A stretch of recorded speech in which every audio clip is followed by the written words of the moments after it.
Monaco, December 11. Thierry Henry, manager of Monaco, looks on prior to the UEFA Champions League Group A match between AS Monaco and Borussia Dortmund at Stade Louis II on December 11, 2018 in Monaco, Monaco. Photo by Alexander Hassenstein, Bongarts, Getty Images. During the summer there was a real groundswell of opinion that Thierry Henry should be welcomed back at the club as their new manager to replace Arsene Wenger. It didn't matter that it would mean replacing Arsenal's most experienced and successful manager with one with zero experience. Pundits, fans and, reportedly, Josh Kroenke, all wanted the Frenchman. Thankfully, common sense won out and the job went to Unai Emery, but the same cannot be said of Monaco, who have sacked him after only 3 months in charge. He needed more time, they said, something they don't have given their position of 19th in League One. It wasn't as if they weren't in trouble when they hired him, but it seems they expected him to work miracles from day one. If they didn't, why give a manager who needs time a job where he won't get it? I don't think anyone expected Henry's managerial debut to go quite as badly as it has, a 5-1 humiliation at the hands of Strasbourg, the last straw. But there was nothing to indicate it would go well, either, unless you think a few months putting out cones for Roberto Martinez is enough experience to take on a top European job. Thierry Henry wants to be Arsenal manager. Of that, there is absolutely no doubt. Not only has he said it repeatedly, while also mouthing platitudes at the same time about not disrespecting the current manager, he also had his pals at Sky Sports push that agenda too. If Arsenal asked for his help, he said, he would, of course, have to say yes. Except that's not really true, is it? Photo by Dean Mutaropoulos, Getty Images. Listen, I'm a competitor, you don't back down from a challenge, Henry said. We are hypothetically speaking before people jump ahead of everything, but I have never backed down from a challenge since I was young.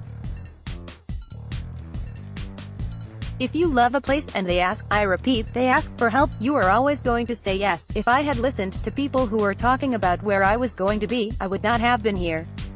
When I arrived at Arsenal, they said to me, why are you outside of the box? You will never score goals, with my position being on the left or whatever it was. You don't back down from a challenge, you always think that you can.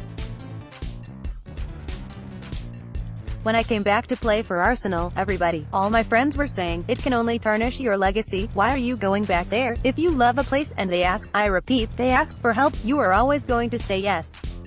What I am saying to you is again, we are talking about hypothetical thoughts. Arsenal not only asked Henry to return but offered him a coaching position. A private club, as Henry should know, they had one stipulation, that he give up his role as a pundit on Sky Sports that often saw him have to criticize the very club he would be working for and the players he would be interacting with on a regular basis.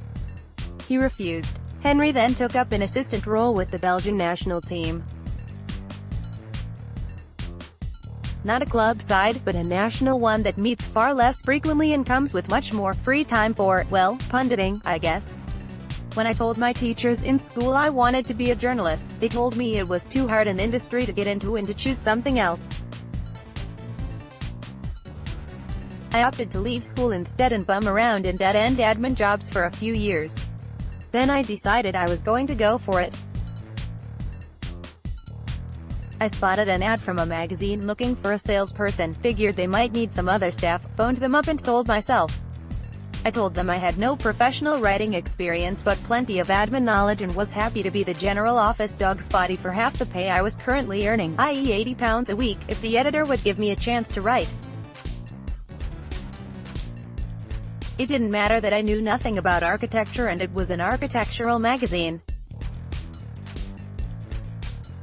I wanted to write and I wanted guidance from someone who knew the industry and I was willing to make sacrifices, in terms of both time and money, to make that happen. Henry claims he wants to be a top manager, but what is he doing to show he deserves the role or even that he is desperate to get it? He seems to believe that because he was a playing legend that gives him some sort of right to top positions, but it doesn't work like that. Or, at least, it shouldn't. The world's best GP can't become a surgeon just because she fancies a go at the job. She has to undergo further training, gain valuable experience under the guidance of those who have been doing it for years, and show some sort of desire to be good at the job. Henry may well go on to be a world-class manager, but there is not one single thing you can point to with any certainty that says he will. I also get the sense that for Henry this is less about learning a trade than it is about his own ego, and that never, ever ends well.